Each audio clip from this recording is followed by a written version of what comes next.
صحیح بخاری حدیث نمبر 66۔ ایک مرتبہ رسول اللہ صلی اللہ علیہ وسلم مسجد میں تشریف فرما تھے اور لوگ آپ صلی اللہ علیہ وسلم کے ارد گرد بیٹھے ہوئے تھے کہ 3 آدمی وہاں آئے۔ ان میں سے 2 رسول اللہ صلی اللہ علیہ وسلم کے سامنے پہنچ گئے اور ایک واپس چلا گیا۔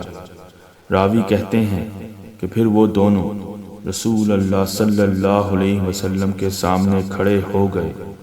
اس کے بعد ان میں سے ایک نے جب مجلس میں ایک جگہ کچھ گنجائش دیکھی تو وہاں بیٹھ گیا، اور دوسرا اہل مجلس کے پیچھے بیٹھ گیا، اور تیسرا جو تھا وہ لوٹ گیا۔ تو جب رسول اللہ صلی اللہ علیہ وسلم اپنی گفتگو سے فارغ ہوئے تو صحابہ رضی اللہ تعالی عنہ سے فرمایا کہ کیا میں تمہیں 3 آدمیوں کے بارے میں نہ بتاؤں؟ تو سنو۔